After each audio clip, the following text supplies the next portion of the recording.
Hello students.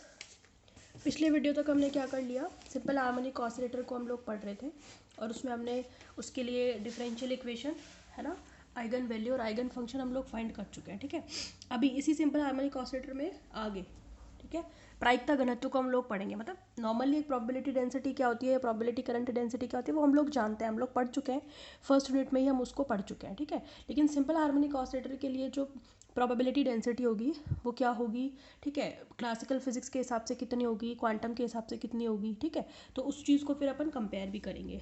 ठीक है, चलो, तो इसी में है सिंपल हार्मोनिक ऑसिलेटर में ही है अपना next point, probability density and comparison with classical theory. ठीक है, probability density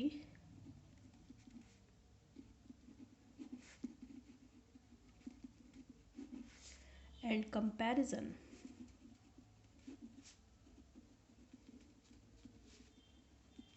with classical theory. ठीक है, यानी कि प्रायिकता घनत्व तथा उसकी चिरसम्मत सिद्धांत के साथ तुलना। ठीक है, इसमें हम पहले सेपरेटली पढ़ लेते हैं कि चिरसम्मत प्रायिकता घनत्व कितना है, फिर क्वांटम को पढ़ लेते हैं, फिर हम उनके जो रिजल्ट्स मिलेंगे उनको कंपेयर करेंगे। ठीक है, समझ में आई आपको बात? तो सबसे पहले हम देख लेते हैं प्रोबेबिलिटी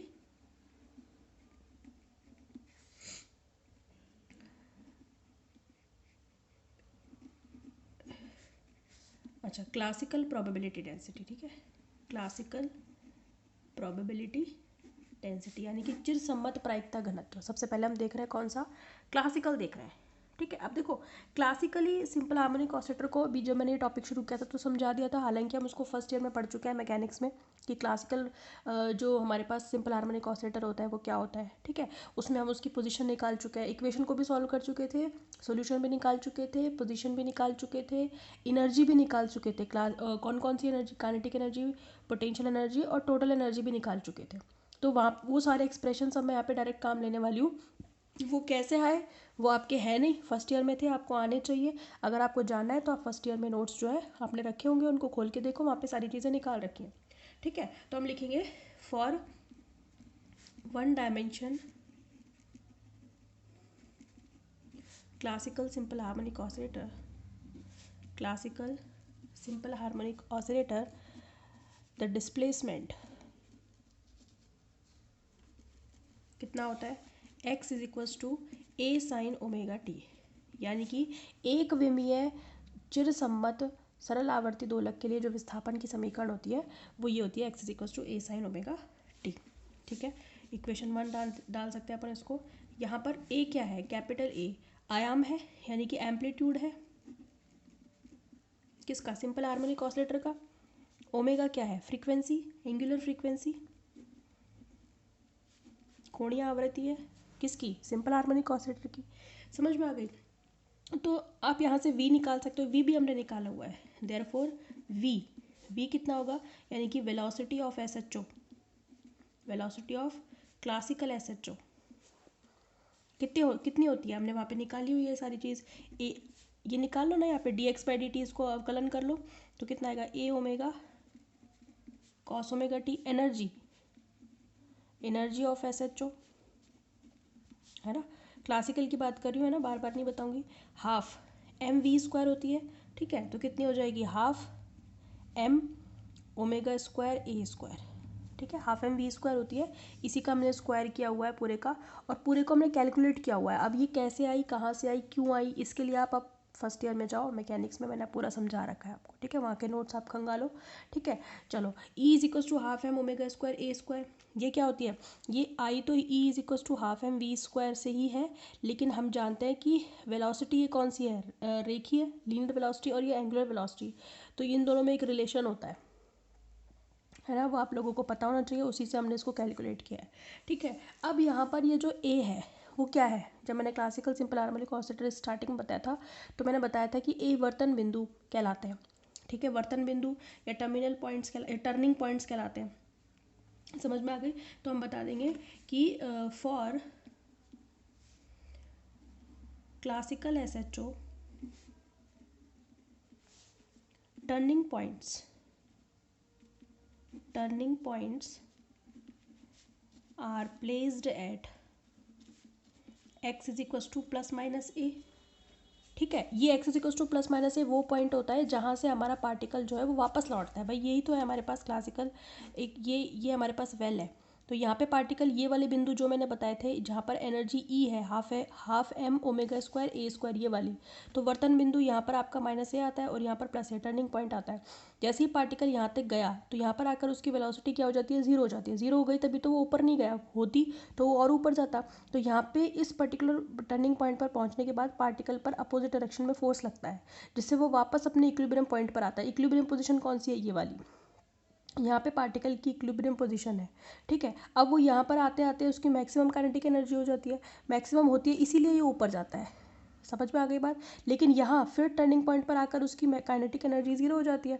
ठीक है, यानी कि वेलोसिटी जीरो हो जाती है। फिर वो वापस कहाँ लौटता है, किसकी तरफ, संतुलन बिंदु या इक्विलिब्रियम पॉइंट की तरफ। तो x equals to plus minus से टर्निंग पॉइंट है और इसी पर्टिकुलर पॉइंट पर पार्टिकल पर मैक्सिमम फोर्स लगता है और वो वापस कहाँ पहुँचता है, कहाँ पे जाने के लिए उसकी टेंडेंसी क्रिएट होती है, वो है इक्विलिब्रियम पॉइंट की तरफ। समझ में आ गई। तो हम लिखेंगे at this point particle feels a force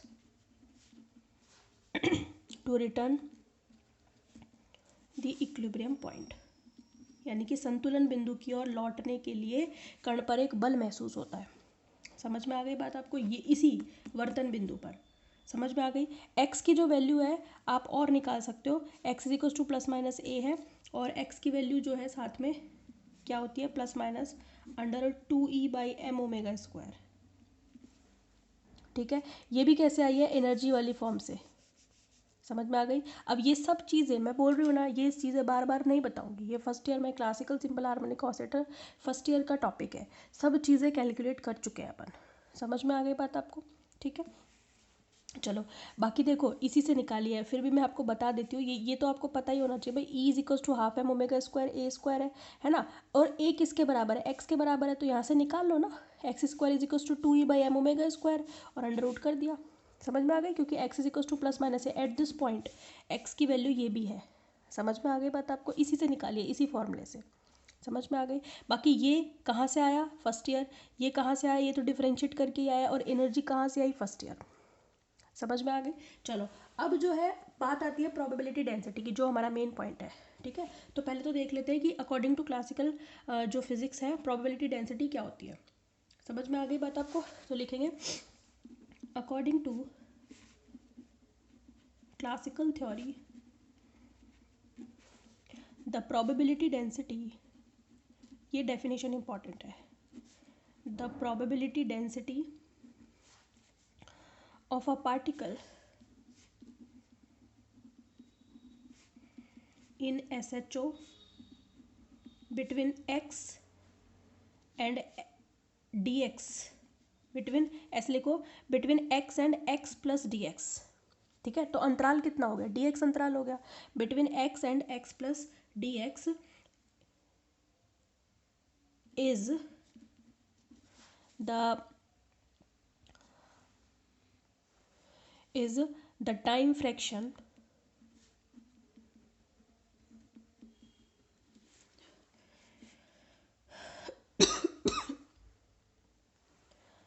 fraction covered by the particle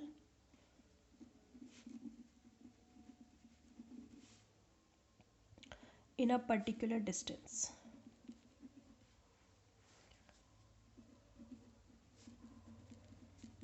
यानी कि हिंदी में हम क्या बोलेंगे कि चिरसम्मत यांत्रिकी के अनुसार जो प्रायिकता घनत्व है किसका, SHO में किसी कण का।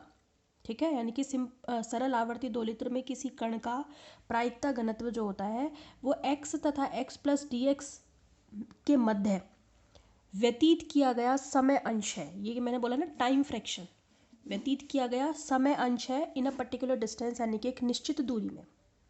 समझ में आ गई। ये इसकी डेफिनेशन है कि सरल आवर्ती गति कर रहे किसी भी कण के लिए जो चिरसम्मत प्रायिकता घनत्व है वो अंतराल x तथा x प्लस dx में व्यतीत किया गया समय अंश है। समझ में आ गई। एक निश्चित दूरी में व्यतीत किया गया क्या है, समय अंश। ठीक है, तो इसको हम, ये तो डेफिनेशन के हिसाब से हो गया, लेकिन हम इसको मैथमेटिकली कैसे शो करेंगे, हम इसको ऐसे लिखेंगे P C D X. P C D X क्या है, P C X D X क्या है, ये क्या है भाई, पी सी का मतलब है क्लासिकल प्रोबेबिलिटी डेंसिटी, और ये प्रोबेबिलिटी डेंसिटी फंक्शन किसका है, एक्स का, और डेंसिटी को ऐसे दिखाते हैं डिस्टेंस के साथ मल्टीप्लाई करके, ठीक है, और साथ में क्या आएगा डी एक्स अपॉन वी, ये क्या है समय, और नीचे अंश, अंश कैसे निकालोगे, समय में समय से डिवाइड करके, एक तरीके से ये स्मॉल टी है और इसको एक कांस्टेंट से मल्टीप्लाई करता है, वो है 2। तो यहाँ पे आप देख सकते हो समय अंश कितना है, टी स्मॉल टी है D X by small V, अंतराल कितना है एक्स और एक्स प्लस डी एक्स के बीच में जो टाइम डिस्टेंस है हमारे पास, डिस्टेंस का जो डिफरेंस है वो कितना है डी एक्स, ठीक है। इसी समय अंतराल में ये जो टी समय है, ये समय टाइम फ्रैक्शन हो गया, डिवाइडेड बाय क्या हो गई वेलोसिटी, तो ये समय ही तो मिलेगा यहाँ से, और हमने कैपिटल टी एक पूरे सर्कल के लिए, समझ में आ गई, यानी कि एक पूरा जो साइकिल है हमारे पास, पूरा एक चक्र है, यानी कि एक पूरा एक हमारे पास ये टाइम पीरियड है, टी कैपिटल टी क्या है लिख सकते हो आप यहाँ पे, capital T is time period. समझ में आ गई बात आपको, तो ये इसकी डेफिनेशन हो गई क्लासिकल की, ठीक है। अब यहाँ पे ये जो v है, कण का वेग v हमने ये भी निकाल रखा है ए स्क्वायर माइनस एक्स स्क्वायर, ठीक है, ये क्लासिकली हमने कैलकुलेट कर रखा है, और ओमेगा क्या है 2π/t, ये तो हमें पता है कि t टाइम पीरियड है, समझ में आ गई।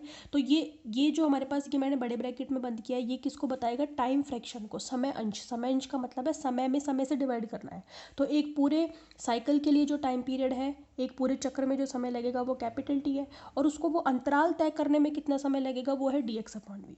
समझ में आ गई, उसी से क्या निकल करके आएगी हमारे पास क्लासिकल प्रोबेबिलिटी डेंसिटी। इतनी बात समझ में आई। अब आप क्या कर सकते हो, ये v की वैल्यू आप यहाँ पे रख सकते हो और ओमेगा की वैल्यू भी रख सकते हो, तो v और ओमेगा की वैल्यू अपन यहाँ पे रख देते हैं, ठीक है। देखो therefore P C X D X कितना आ जाएगा हमारे पास, 2 तो है ही बाहर हमारे पास, डी एक्स है ना, v की वैल्यू रख रही हूँ मैं omega √a² minus x square, ठीक है, और साथ में कितना है t, अभी मैंने सिर्फ v की वैल्यू रखी है, फिर आप इसमें ओमेगा की वैल्यू भी रख दीजिए, ठीक है, एक साथ भी रख देती पर आप कंफ्यूज हो जाते हैं, ठीक है। अब यहाँ पे रख दो 2π/t √a² minus x square और साथ में t, ठीक है, t से t कैंसिल हो गया, तो पी सी डी एक्स यानी कि क्लासिकल प्रोबेबिलिटी डेंसिटी अपने पास कितनी आ गई, 2 से 2 भी कैंसिल हो गया है ना, डी एक्स अपॉन में π√a² माइनस एक्स स्क्वायर, यही पूछी जाती है। समझ में आ गई एग्जाम में कि क्लासिकल प्रोबेबिलिटी डेंसिटी बताओ या क्वांटम बताओ या दोनों को कंपेयर करो, ऐसे पूछा जाता है आपको, समझ में आ गई। तो ये हो गई आपके पास क्लासिकल प्रोबेबिलिटी डेंसिटी। अच्छा इसमें रिजल्ट सुनो आप कि at X is equal to plus minus A, at X is equal to plus minus A, ये क्या है, वर्तन बिंदु या टर्निंग पॉइंट्स है। अगर ये बिंदु हो जाएंगे तो उस केस में प्रोबेबिलिटी डेंसिटी इनफाइनाइट हो जाएगी, यानी कि मैक्सिमम प्रोबेबिलिटी डेंसिटी होगी। समझ में आ गई। और ये ऐसा क्यों आई, प्रोबेबिलिटी डेंसिटी मैक्सिमम क्यों आई, क्योंकि एट वर्तन बिंदु टर्निंग पॉइंट्स पर वेलोसिटी जीरो हो जाती है, ठीक है, इसलिए इन बिंदुओं पर प्रायिकता घनत्व आपका क्या आएगा, मैक्सिमम। तो लिखेंगे at X is equal to plus minus A, probability density वो भी कौन सी, classical, probability density is maximum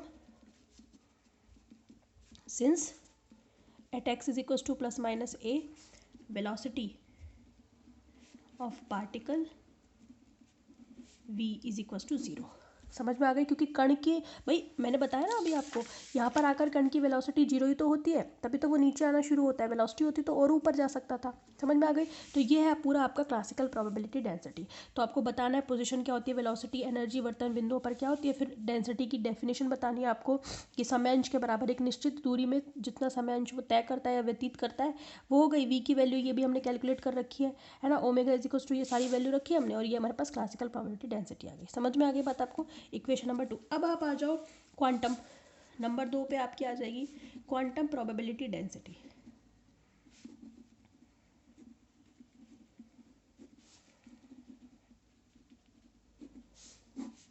quantum probability density समझ में आ गई। इसमें देखो हम ये जानते हैं कि जो साइन होता है क्वांटम के लिए, जो हमने आइगन फंक्शन कैलकुलेट कर रखा है वो कितना निकाल रखा है, हमने निकाल रखा है अल्फा अपॉन 2 की power n factorial n root pi की पावर हाफ कैलकुलेट कर रखा है ना हमने, और n इज इक्वल टू 0 1 2 3 के लिए हमने टेबल भी बना रखा है एनर्जी आइगन वैल्यू और फंक्शन के लिए।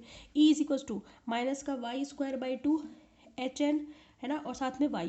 ये तो y की फॉर्म में, अगर आप यहाँ पे जैसे y लिख लो, अगर हम x की फॉर्म में लिखेंगे तो हम क्या ही लिख सकते हैं, इसको हम लिख तो सकते हैं फैक्टर टू, ये हो जाएगा है ना, e की power minus alpha square X square by two H N alpha X, ऐसे भी लिख सकते हैं, दोनों जानते हैं हम, है ना, मैंने दोनों में लिखवा दिया, आपकी मर्जी, आप एग्जाम में ये लिखो मर्जी है आपकी। ठीक है, हमने ये भी निकाल रखा है कि ये H1 की वैल्यू कितनी होगी, H2 की वैल्यू, H3 की वैल्यू, है ना, वो भी लिख देना आप यहाँ पे कि H1 अल्फा एक्स कितना होगा, H2 अल्फा एक्स कितना होगा, H3 अल्फा एक्स कितना होगा, H4 अल्फा एक्स कितना होगा, एक मिनट सॉरी, 0 है ना, 1 2 और 3, ये सारे आप लिख देना, मैंने y में निकलवा रखे हैं, आप x में उसको कन्वर्ट कर लेना, निकाल सकते हैं हम आराम से, समझ में आ गई। फिर हम जो है प्रोबेबिलिटी डेंसिटी निकालेंगे उससे, अगर आपसे कोई पूछे यहाँ पे कि ये तो भाई फंक्शन है, फॉर प्रोबेबिलिटी डेंसिटी क्या होती है, स्क्वायर करके निकलती है ना, इसके मॉड का स्क्वायर कर दो, यहाँ भी स्क्वायर करेंगे, यहाँ भी स्क्वायर करेंगे, तो हमारे पास प्रोबेबिलिटी डेंसिटी चाहिए, फिर हम क्या करेंगे, ग्राफ बनाएंगे, है ना, किसके लिए, क्लासिकल के लिए भी और इसके लिए क्वांटम के लिए भी, और दोनों को कंपेयर करेंगे। फिर नेक्स्ट वीडियो में हम क्या करेंगे, ग्राफ बनाएंगे और कंपेयर करेंगे दोनों रिजल्ट्स को, प्रोबेबिलिटी डेंसिटी क्लासिकल और क्वांटम कैसे निकलेगी, इसका स्क्वायर कर दो, मॉड साई एन का स्क्वायर कर दो, प्रोबेबिलिटी डेंसिटी आ जाएगी, फिर अपन ग्राफ बनाएंगे उसका और फिर कंपेयर करेंगे। ठीक है, in our next video, thank you so much.